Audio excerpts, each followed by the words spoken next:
Good morning, everyone. My name is Kyle Kimball. I'm president of the New York City Economic Development Corporation, and I really have the great pleasure of welcoming you to the Brooklyn Army Terminal. We are gathered at one of our city's most iconic structures that has had a really compelling history. Designed by Cass Gilbert, most famously of the Woolworth Building in 1919. It was originally a 5 million square foot facility, major military site through World War II. 3 million soldiers, most famously Elvis, passed through here. In addition, that's pertinent. 37 million tons of military supplies as well passed through here. It sat vacant for decades. The city purchased it for $1 in the 80s and began a $165 million process of renovation since then. Now, the Brooklyn Army Terminal is an industrial facility housing over 100 companies, employing approximately 3,600 people. And really, it's an critically important site for industrial companies looking to grow and expand in New York City, and really also companies operating in what we call manufacturing 2.0 space. So we're really proud that BAT is home to a diverse array of companies, from furniture builders, small electronic manufacturers, jewelry makers, providing thousands of good quality jobs for New Yorkers. And not just any jobs. Jobs in the industrial sector are well-paying, that offer skills acquisition and training, as well as opportunities for advancement, which is also why we're here today.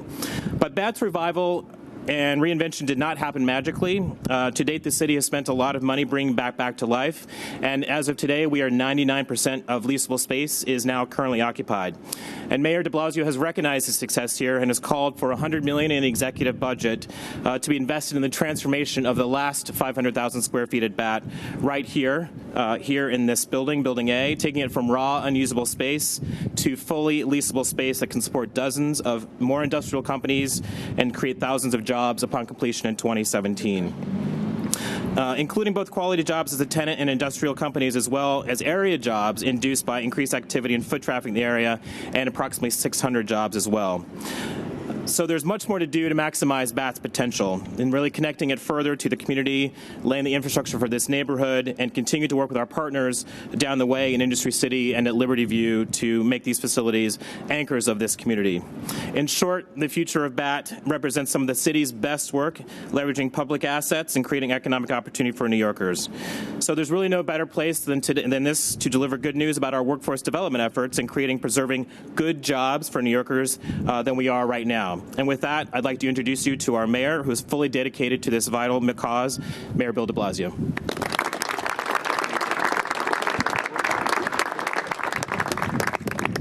Well, I want to thank Kyle Kimball for his extraordinary leadership, and it's been such a pleasure working with him over these last 4 or 5 months as we refocus our efforts to greatly expand the number of jobs in this city and make sure they're higher quality jobs. And you're going to hear a lot about that today in terms of this task force. A lot of people here to be thanked, and I want to do that up front before I go into my remarks. You're going to hear in a moment from Steve Kempf, who's the CEO of Lee Spring Manufacturing right here on this site, and is joining our task force. We want to thank him for that. I had an incredible tour with Alan Foreman, the CEO of Altronics. Really inspiring is the word for it, to see what's being done right here in Brooklyn, the way jobs are being created, and I dare say the kind of jobs that we're told all the time can't exist in the United States of America, can't exist in New York City, but they exist abundantly here at the Brooklyn Army Terminal. It's incredible to see what's being achieved, quality jobs for New Yorkers right here. So, Alan, thank you for your commitment to New York City.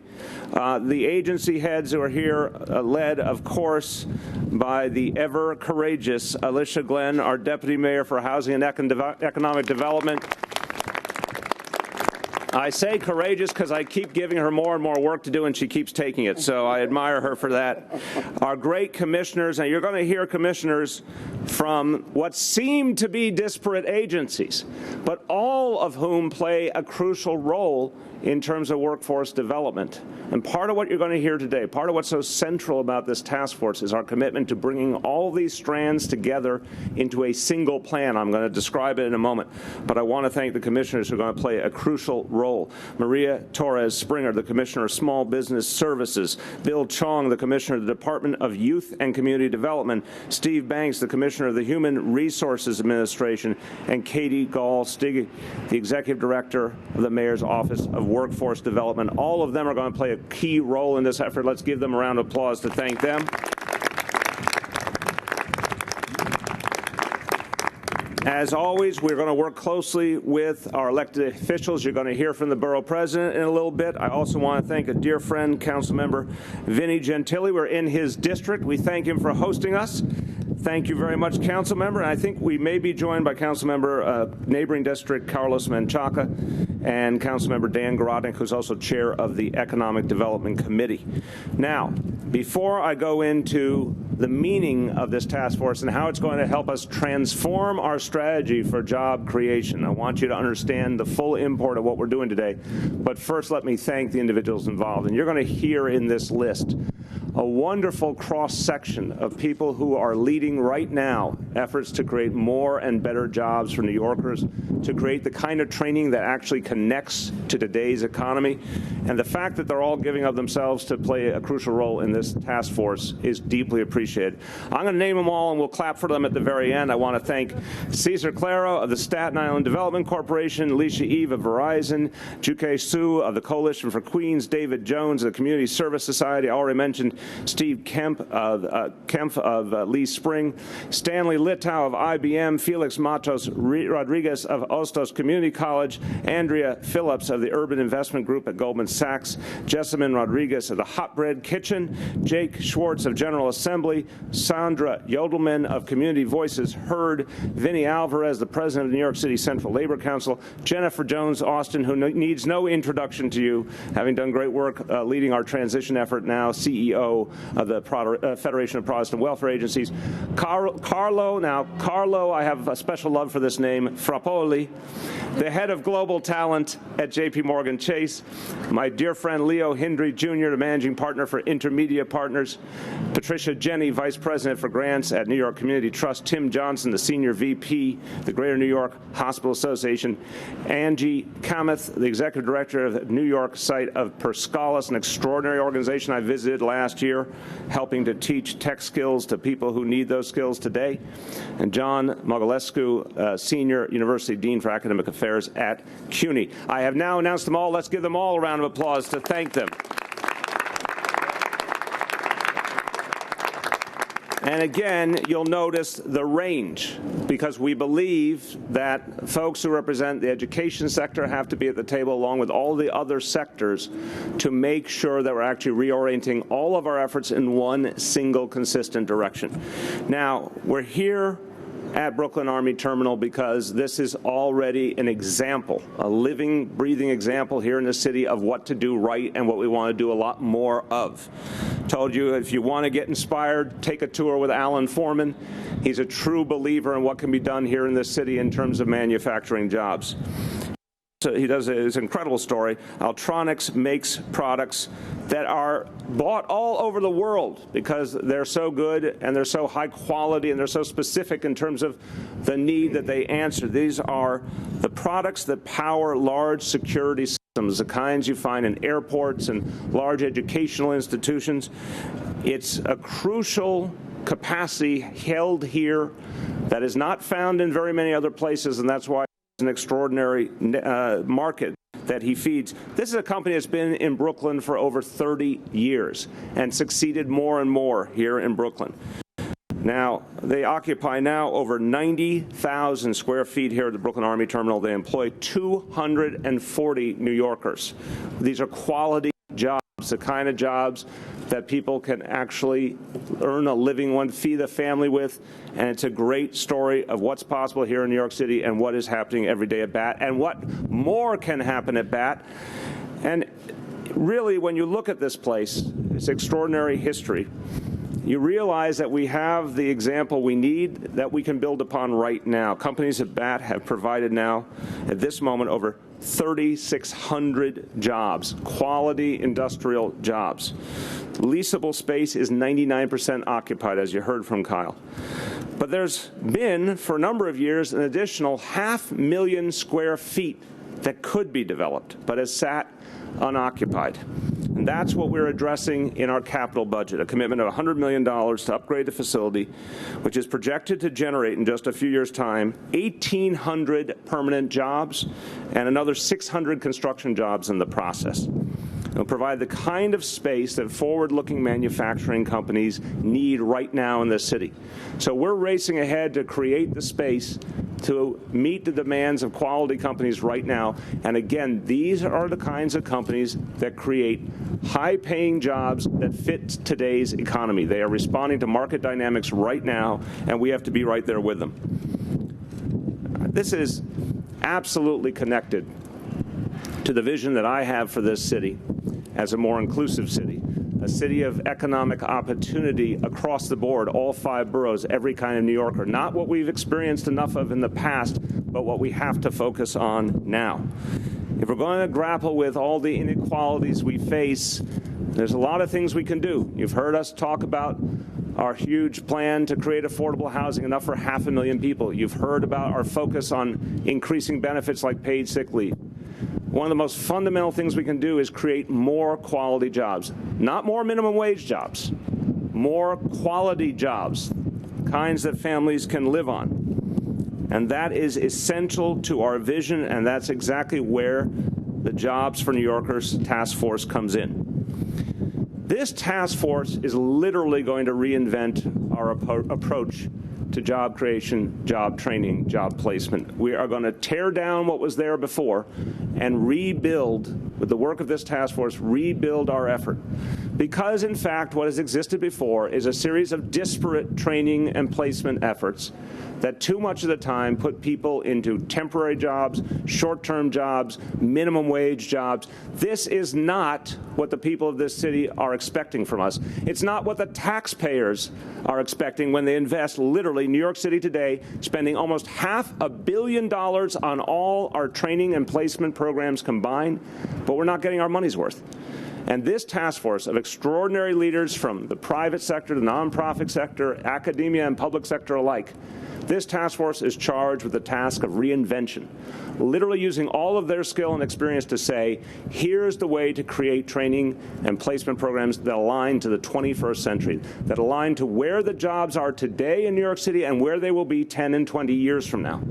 So that when we create training programs, therefore today and tomorrow's reality, not yesterday's reality, which tragically so many of our training programs still are oriented to right now. And again, we don't want to place people in minimum wage jobs. That's not what we came here to do. We don't want to take a challenge of affordability crisis, a crisis of inequality, and simply perpetuate it. We don't accept that status quo. If you ever want to think about, I used the word disruption the other day with the tech community, well, this is another disruptive force in the best sense of the word. This task force is going to help us re-engineer our approach so it aligns to the future, and that when we do a job placement, it's a job placement that sticks. It's a job that someone can stay in. You know, in the past there's been a temptation to tout achievements in terms of job training and placement, but when you looked a little more closely, some folks were in those jobs for 3 months or 6 months or 9 months, and then they were out of them. That's not acceptable to us. We want jobs that people can stick with, that a family can grow with. That's what this task force will focus on. And by the way, $500 million of investment goes a long way, and in the right hands with their leadership, we're going to orient that money much more effectively, and the taxpayers are going to get their money's worth. And I need not say, this task force understands my mandate is a 5-borough plan for job training, job creation, job placement, because that's the vision that New Yorkers demand of us. It's so simple to think about the notion of aligning our efforts to what is actually happening in the economy, what's actually happening now, and what we can project for the future. You'd think it's the most obvious thing in the world. But sadly, in government, very typically, we've lagged 10, 20 or more years behind the trends that we're experiencing. And we've accepted something less than that we deserve because we've allowed people to end up in jobs that simply weren't sufficient. This task force, again, they're going to be change agents. They represent such a broad range across the 5 boroughs, including industries like banking, hospitality, healthcare, construction, some of the areas where we're seeing extraordinary growth. They represent some of the businesses that have been great examples of manufacturing success.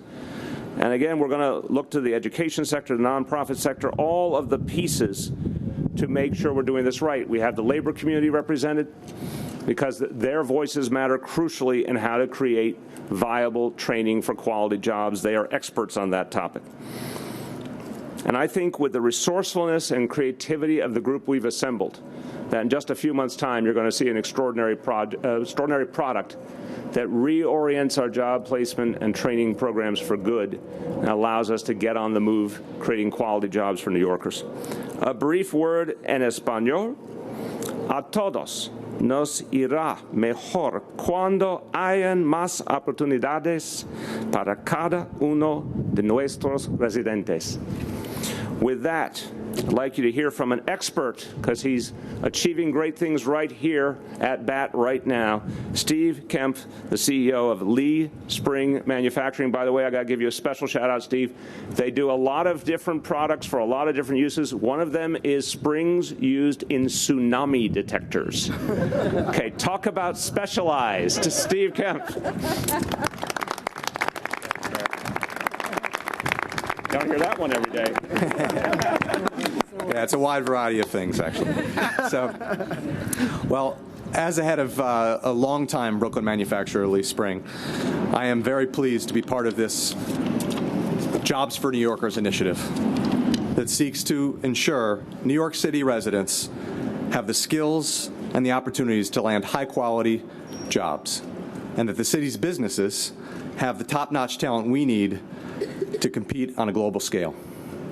The success of the Brooklyn Army Terminal is an excellent example of the great things we can accomplish as a city when the public and private sectors work together to innovate and modernize.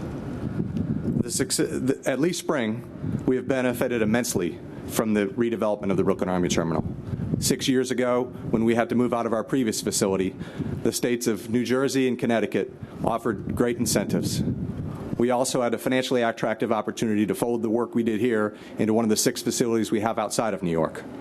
But with a long history in Brooklyn and a company culture tied deeply to New York City, we wanted to stay.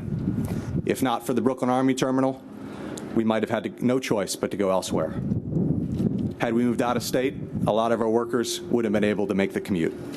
But the city made the Brooklyn Army Terminal attractive, and we didn't lose a single employee in our transition here.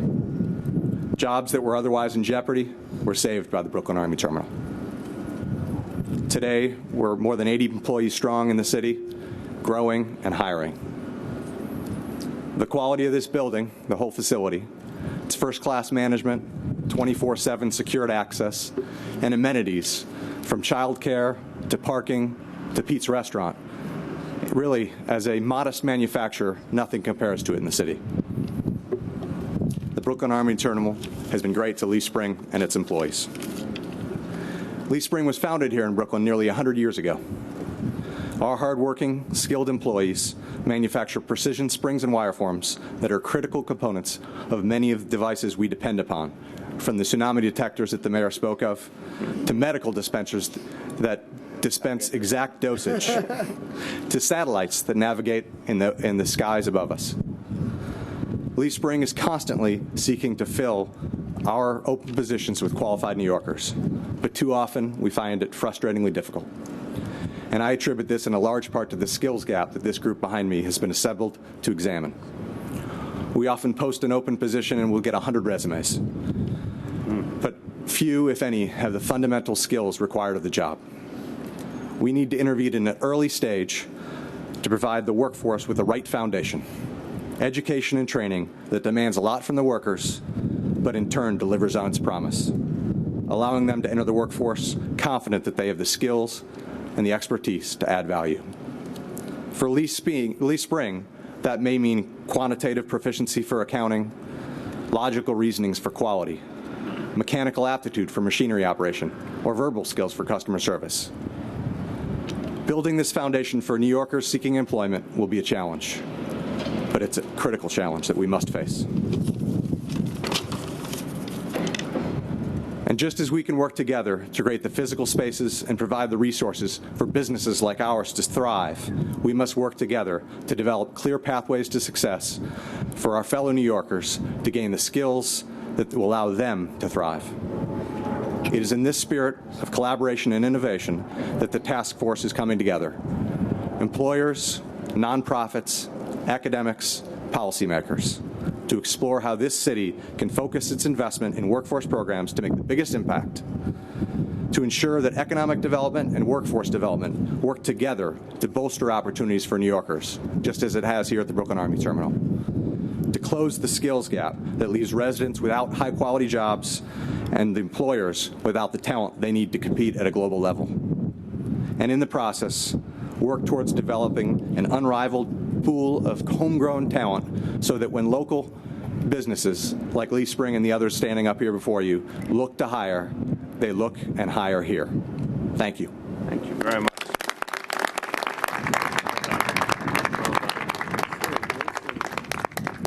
And I want to introduce a man who is looking every day, every hour for opportunities to create quality jobs in Brooklyn, and he fights hard for it, our Borough President, Eric Adams. I want to thank the mayor and his team. When we think about the issue of employment, a job is more than a ceremonial practice that takes place during the AM hours of our nation and our city and our borough. It's the precursor that allows you to sleep to experience the American dream. And countless number of Brooklynites and New Yorkers are waking up to the nightmarish reality of unemployment, and it doesn't allow them to participate in the structure of moving their families forward. And what we are doing today, the announcement, I like to consider it an 1883 moment. It is when the Brooklyn Bridge was open. The goal was to bring people from Manhattan to Brooklyn and over the difficult waterways. We are now looking at bridging the gap between unemployment and employment, a very important gap that must be implemented. And what the mayor is doing, he's bringing together the smart experts in the city. For far too long, there has been this disjointed method of job creation. We have used a rotary phone concept in the smartphone age. That is over with today. 30 smart, intelligent job creators from nonprofit to the business community are coming together and stating one team, one method, one city, one goal, employment. Putting New Yorkers back to employment so they can experience the popularity and prosperity of this borough. Hooray for our mayor. Thank you.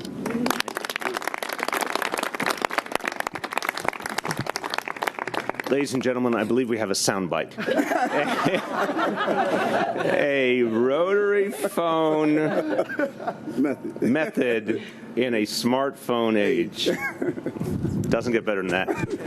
I think there's something about the title of Brooklyn Borough President that imbues a certain eloquence and creativity in the use of the English language. So well done, sir. I want to emphasize just something that Eric alluded to, Steve alluded to before we take your questions, that the fact is we know there are jobs, more and more jobs in this city that cannot be filled by native New Yorkers under current conditions. We see it in manufacturing, the sophisticated manufacturing that more and more is predominating. We see it in tech. We see it even in elements of the healthcare industry. And at the same time, we know there are tens of thousands, hundreds of thousands of New Yorkers looking for better employment opportunities. Where's the disconnect? The disconnect is exactly as Steve described. You've got to get the right training to the right people in the right time. So what a positive foundation that we have such strengths in this city and we have employers ready to hire our own residents. But what a compelling challenge when we know that the problem is we are not training our residents in the way that would make those jobs available to them right now. And so employers have to look outside of New York City, or in some cases those jobs go unfilled. So taking the blessing of such strong, vibrant sectors in our economy, fixing the problem of training programs and placement programs that aren't aligned to the economy and aren't reaching the people who need the help the most, including, by the way, a lot of training and placement programs that are missing those who would benefit the most are helping people get jobs who are already on their way to jobs versus reaching folks who have been marginalized and left out of the economy. If we can align our energies and our resources into one unified strategy, Steve's going to have an easier time getting the talent he needs. My friends from the tech community I met with yesterday are going to have an easier time getting the talent they need, and more of that talent will be homegrown New York City talent, people coming out of our public schools, people coming out of CUNY, ready to work in the sectors that are growing today. That's the vision, and that's what this task force will lead the way on. With that, I want to congratulate the press corps for working on your suntans all together here. You should thank the advanced staff for having set this opportunity up for you, getting paid to work on your tans. With that, let's take questions on this topic first. On topic, Grace. I have a question for Steve Kemp. The mayor spoke about not wanting to place people in jobs that are pay minimum wage. So I'm curious what an entry-level job might pay at your company. And also, you said that the city, about a year ago when you were sort of trying to decide whether to stay in New York or leave, that the city made the Brooklyn Army Terminal attractive. What did you mean by that, and were you offered or did you receive any financial incentives to stay here? Yes, thanks. The questions were about the starting wages at Lease Spring, given the mayor's goals, as well as the incentives we received to move here to the Brooklyn Army Terminal. We have a wide variety of jobs, ranging from unskilled to skilled factory workers, and office personnel as well, as I described, from customer service to quality. So each of those would come with a wide variety of starting positions. None of which at this point are, all of which are above even the new proposed minimum wages. So if the minimum wages are all increases people are discussing, it would have no impact on us. Everybody's above that, but it's a wide range within that, depending on the exact skills of the jobs we're trying to fulfill. I mean, we just had 2 people start in the factory last week, but they're starting at skilled positions, so they're higher than that. So, as far as the Brooklyn Army Terminal, I mean, the main way they made it attractive is by the redevelopment work that's here, and if you've taken a tour here, it's really a fantastic facility.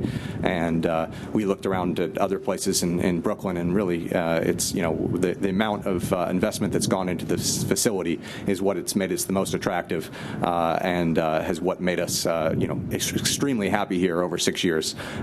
It's also a lot of the other opportunities we had to stay in New York City, which was our goal. We did get some financial incentives, but they were about a quarter of what we would have received if we went just to Bayonne across the bay here, that I can see the facility that we were looking at. So that was not the main incentive. But a lot of the amenities that I spoke of were big factors, and the proximity to our workforce. We have a lot of fantastic workers with an average tenure of nearly 20 years. We don't want to lose them. They're skilled and they're loyal. So that was a big priority of ours. But there were a lot of things that make, and I discussed them, to make this Brooklyn Army Terminal attractive. They also gave us the opportunity for lease extensions going out 20-plus years. Just as like Altronics has been here for a long time, we'd like to be here for a long time and not be pushed out. We used to be in Dumbo many years ago. So we had a factory for 50 years in Dumbo, but with the redevelopment of residential areas, you get pushed out. And a lot of the other opportunities you have, they want a short-term lease so they can have redevelopment opportunities. But the city is committed to making this a facility that will serve manufacturing and distribution into the future. And so they were able to give us those long-term options. I hope that answers your questions. Just want to say, in light of the story that Steve told, I just want to express my regret to New Jersey that once again we had to beat them and keep our jobs here. And I think nothing warms my heart more than looking across to Bayonne and thinking, sorry guys, you didn't win that one. They're right here in Brooklyn. So well done. I think also enough follow on Grace's point that what you're seeing with this company, what you're seeing with Altronics, is that you've got great advancement possibilities. People come in starting above minimum wage and have an opportunity to keep working their way up in the same location over years, continuing to get better and better jobs because people get a chance to get trained and learn on the job. So this is not about the static notion of here's a job and you're stuck at that level. This is actually the kind of pathway that's created by companies like this that a good employee keeps growing with.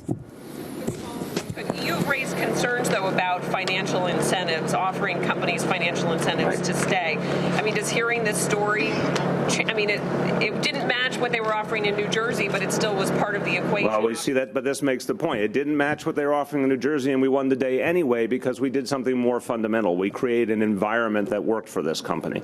And that's what the $100 million capital investment's about, creating an environment that's going to work for a number of other companies, that they'll be here, they'll stay here with quality jobs. My objection to so much of what's happened with subsidies over the years is very porous approaches, government putting a huge amount of money in, either for something that would have happened anyway, or to get a lot of minimum wage jobs, or to get jobs that don't stick around, guaranteed jobs that suddenly don't happen. There's a whole history here of really inappropriate use of subsidies and failed use of subsidies, and the taxpayers lost out in the deal.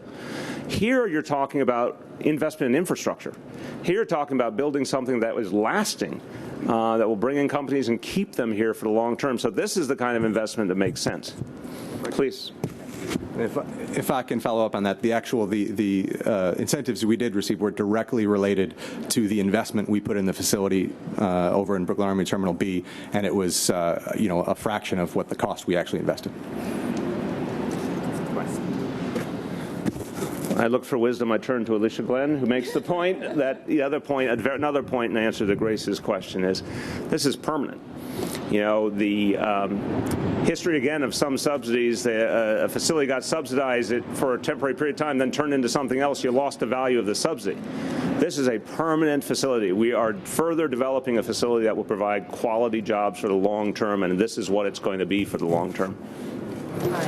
Can you explain to me if the task force will directly work with community when it comes to finding skills and helping people fill these jobs? Absolutely. I think the whole notion, you look at the broad array of people on the task force, we want it, it's five-borough oriented. We want it to think from the neighborhood level. We want to think about how individual New Yorkers access the training and the placement help they need. And we want to think about the fact, again, that a lot of the training and placement historically has been redundant in the sense that it went to people, I'm very happy those people got jobs, but it went to people who were probably getting jobs without the investment from the public sector. We have to focus on lifting up people who are not getting those opportunities and giving them these core skills that will allow them to prosper. So it's very community focused because, in fact, it is about figuring out who actually needs the help the most, getting them the most current skills, and then helping them to real jobs, quality jobs, permanent jobs, not temporary jobs or minimum wage jobs. Going off of something that Steve said about losing the site in Dumbo, you have very ambitious affordable housing goals. You know, there's not a lot of spare land left in New York, and actually we've lost a lot of manufacturing zoned land. So is this strategy in conflict with your affordable housing strategy? No, not at all. And Alicia, if you care to join, or Kyle, if I'll start, but feel free to add in. No, in fact, we feel very comfortable, very clear that these two strategies align. Look, let's put it back in its first context, the fight against inequality, the fight against the affordability crisis. We're addressing that in terms of job creation and the quality of the jobs. We're addressing that in terms of affordable housing. We're addressing that in terms of education. All of these pieces have to align over time. We can't create opportunity without land being devoted to job creation of quality jobs. And we know we have places where that's working right now. Brooklyn Navy Yard and Brooklyn Army Terminal are two of the great examples in the city, but there's more behind that. We are carefully cataloging every parcel in the city, every place where there's opportunity. And I think what we're finding more and more is a lot of our residential neighborhoods, there's more opportunity to create residential in the right way, in the right places. A lot of our manufacturing areas, there's opportunity to create more jobs in those areas. Here's an example, 500,000 square feet that's not being tapped right now in one facility in one industrial area. So that's the model, to deepen what we're doing in each kind of part of the city and tap into some land and some buildings that are totally underutilized or unutilized right now for either either manufacturing or residential. And as we said in the housing plan, this makes the point too, take smaller parcels that are seemingly disconnected and create a combined development site with them, whether that's for job creation or whether that's for housing creation. So we just think there's a lot more that we can reach and we can do more with. Yeah. If I could do just a quick follow-up, do you expect, I mean, as the last mayor did, so many manufacturing zones were rezoned for residential. Do you expect that to continue? No, we take a different view. We, first of all, mixed use and live workspace opportunities exist all over this city, and that's something that we believe is very consistent with the modern economy and where the economy is going. So it's not so always an either or in any one location.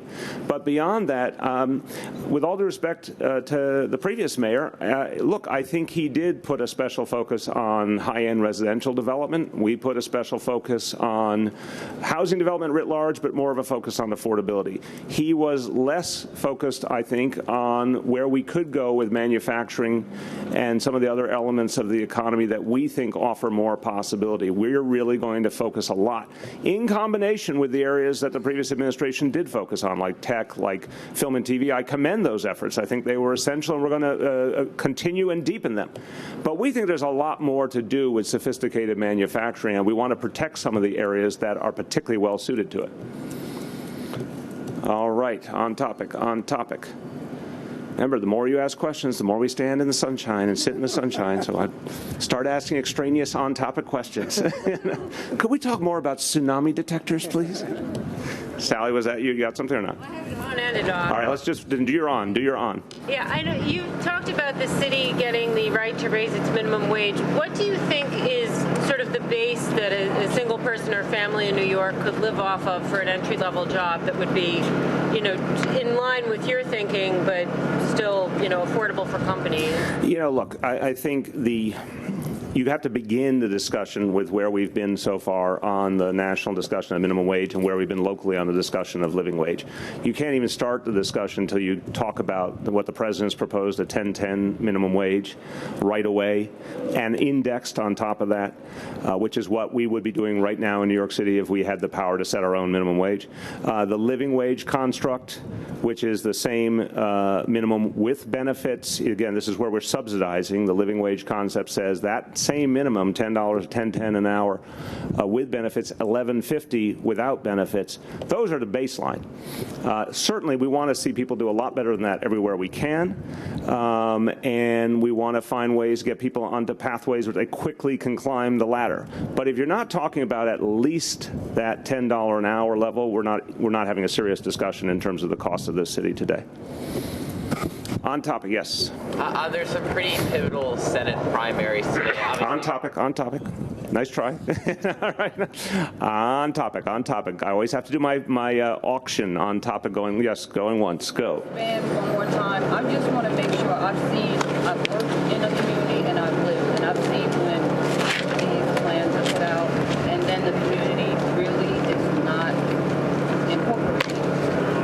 And I'm just trying to figure out if this task force really will incorporate a community of underserved and underemployed. Well, again, you're going to judge by its product, which is the most important thing. Words don't matter, products do, and what we do with the product. But let me just offer some insights into some of the people. Juke Su of the Coalition for Queens, very community-oriented. David Jones of the Community Service Society, one of the strongest voices in this city about how city policies have to align to the needs of communities. Felix Matos Rodriguez at Ostos, one of the great leaders of the Bronx, and I think understands deeply the needs on the ground in the Bronx. Sandra Yodelman of Community Voices Heard. I think Community Voices Heard kind of speaks to your point. I mean it very sincerely that these are examples of people who will powerfully represent that need. But the plan only works if it is thought of from the neighborhood level up. Okay, last call on topic, once. What kind of jobs are you looking to create? I guess like high-tech manufacturing, like the circuit boards? Absolutely. That seems to be shrinking in New York. Aha! You've fallen into my trap. Alan Foreman, where are you? Come here, Alan. Our carefully designed plan has worked. Would you please explain to the gentleman why manufacturing jobs like this can work in Brooklyn as opposed to going overseas? I'm sorry that, who's that gentleman out there? Last call? How are you? Nice to meet you. I'd be more than happy if you have the time to give you a tour like I did with the mayor this morning, and you will see for your own eyes that there is a possibility that high-tech can thrive in New York City, and particularly at the Brooklyn Army Terminal. We have that formula down 30 years. We took a shot. We're lean. We're responsive. We're passionate. We're crazy. We have an incredible imagination, and we are very, very, very patriotic to this country and to New York. I'm a Brooklyn boy, if you couldn't tell, although I don't have an accent. This is like deja vu. This is 17 years. We had Mayor Giuliani here kicking off the BAT Phase 3. It was a big deal for me. 9,000 square feet. Wow. Oh, my God. How are we going to fill it? Turned out on our day moving in, we didn't have enough space for inventory, storage, components, things that we need because we're a just-in-time manufacturer. So let's fast forward the clock. 30 years later, 5 lines of robotic high-tech manufacturing, like at an Apple facility somewhere in the world, but in Brooklyn, New York. And we don't play games. We live by the rules. We take care of our vendors. We take care of our employees. We train employees. We don't follow a book. We would love to see, and forgive me, Mr. Mayor, we would love to see lean politics. We'd love to see money well spent. We would love to see action as opposed to words. Thank you very much for everything you've done in the city, guys, and we will continue to compete. There is a will, there is a way, and we can't really share every secret with our competitors. And my biggest concern is that many of our peers in the industry might want to move into the Brooklyn Army Terminal. We need more space also, like Lee Spring, and congratulations to you for a job well done. Okay? But I was really not prepared to speak today. But you're a Brooklynite, so you were ready anyway. My new friend, Mayor de Blasio, I want to thank him. I want to thank all of you. But there are real businesses. There are there's real performance here, and we also subscribe to the fact that prosperity shouldn't be for a few. It should be spread around, okay? And when you have people you can truly call your family, your extended family, away from home, that you spend a lot of hours with, when you get the respect that, oh, there's my boss. No. There's Alan, and there's Jonathan, and there's Gary, and there's Frank, and they're going on planes, and they're coming home, and they're sacrificing, because we're all sacrificing together here. And it isn't about going out and beating the competition. It's about going out and providing services, solutions that are respected, building a reputation, and being able to perhaps even, against all odds, charge more for your product and service. So it's not about Me Too. It's not about chopping prices. It's not about exploiting labor and avoiding tax. It's about being part of the solution. So with that, if I'm over time, Mr. Mayor, I would love for you to pull the hook. But thank you again. We look forward to working with this administration, and we welcome you guys to visit us at any time. And thank you very much. Thank you very much. Well done, brother. Well done. I just want to say, I just want to amplify, and then Kyle has something to add. That is such a powerful testimony. And you've seen around the country this turn starting towards a reevaluation of manufacturing, towards looking at the virtues of the customers being close to where the product is created. And as you said, just-in-time products, the accessibility, the responsiveness, the speed with which adjustments are made, the quality control. It's happening more and more, a sort of rediscovery of what can be done here. But it also takes innovators like these two gentlemen who understand it's a different kind of model. It's about quality. It's about customer service. Yes, sometimes it's not about making as much money, or sometimes it's about charging a somewhat higher price. But it works. And by the way, what you hear in both of their voices is it brings them tremendous satisfaction. And I see this with a lot of manufacturers in this city. They love what they do, and they love doing it here. And isn't that why people start these companies to begin with? And so I think these are the kind of companies that more and more will want to make New York their home. Kyle.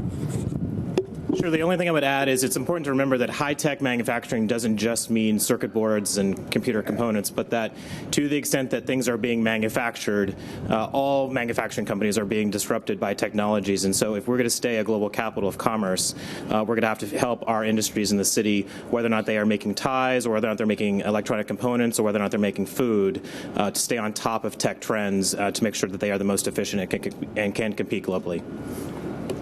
I've now been authorized by Phil Walczak to go to off-topic.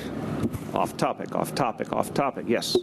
There's several pivotal U.S. Senate primaries today, and I just wanted to ask you if you were concerned at all that the Republicans could take over the Senate in the fall and perhaps stifle, your ambitious agenda. I'm concerned about the situation in Washington writ large. And I've said that in the current dynamics that we're stymied, all of urban America is stymied by the situation in the House of Representatives right now. So I remain hopeful that the Democrats will hold the majority in the Senate, and that is certainly better for New York City. But we have to take back the House if we really are going to make some of the changes that we need. We need, once again, for the federal government to invest in urban America. We need investments in mass transit, affordable housing, infrastructure, for the good of our nation. This is not a self-interested plea. This is to strengthen our nation. We are more and more the economic centers of our country. And it is actually extraordinary that elements of the House of Representatives are ignoring every opportunity to strengthen our country economically, and by definition to make us more secure for the future in the process. So I remain hopeful about a Democratic Senate, but even with a Democratic Senate, we have a huge challenge ahead. Sally. Do you feel the state has done enough to push FEMA to get New York City its hazard mitigation grant money? Or do you think there's more that they could be doing to prioritize for New York City? I feel very good about the state's efforts to work on behalf of maximizing aid to the state and the city in the aftermath of Sandy, and we continue to press with the congressional delegation, with our senators, for the resources we need.